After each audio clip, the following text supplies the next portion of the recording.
জামায়াত ইসলামীর নির্বাচনী জোটে যোগ দিয়েছে কর্নেল অবসরপ্রাপ্ত অলি আহমেদের নেতৃত্বাধীন লিবারেল ডেমোক্রেটিক পার্টি এলডিপি ও জাতীয় নাগরিক পার্টি এনসিপি।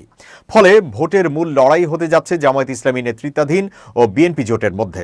গণ অভ্যুত্থানের পর বহুল আকাঙ্ক্ষিত এই নির্বাচন ঘিরে আন্তর্জাতিক সংবাদ মাধ্যমের আগ্রহ দিন দিন বাড়ছে।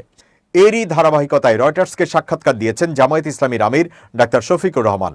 তার সাক্ষাৎকার সম্পর্কিত প্রতিবেদনে রয়টার্স লিখেছে, আগামী ফেব্রুয়ারিতে অনুষ্ঠেয় জাতীয় নির্বাচনে শক্ত অবস্থান নেওয়ার প্রত্যাশায় থাকা জামায়াত ইসলামী ঐক্যমত্যের সরকারে যোগ দিতে আগ্রহী বলে জানিয়েছে।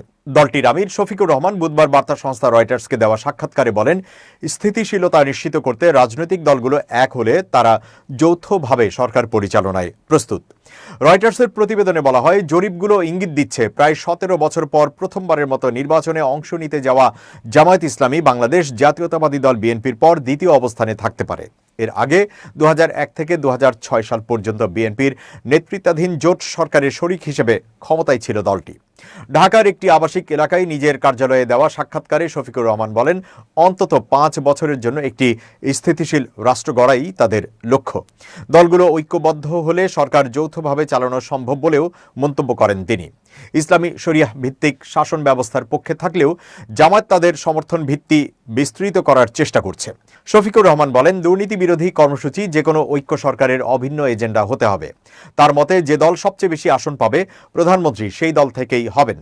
জামায়াত সর্বোচ্চ আসন পেলে কে প্রধানমন্ত্রী প্রার্থী হবেন তা দলীয়ভাবে সিদ্ধান্ত নেওয়া হবে।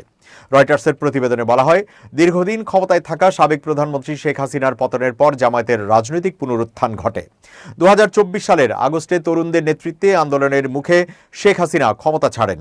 তার দল আওয়ামী লীগ বর্তমানে নির্বাচনে অংশ নিতে পারছে না। শেখ হাসিনার শাসনামলে জামায়াতের একাধিক শীর্ষ নেতাকে 1971 সালের মুক্তিযুদ্ধকালে যুদ্ধাপরাধের অভিযোগে মৃত্যুদণ্ড দেওয়া হয়। জামায়াতের দলীয় সনদ সংবিধানের ধর্মনিরপেক্ষতার সঙ্গে সাংঘর্ষিক এমন রায়ে 2013 সালে দলটিকে নির্বাচনে নিষিদ্ধ করা হয়। নোবেলজয়ী মোহাম্মদ ইউনূসের নেতৃত্বাধীন অন্তর্বর্তী সরকার 2024 সালের আগস্টে সেই নিষেধাজ্ঞা প্রত্যাহার করে।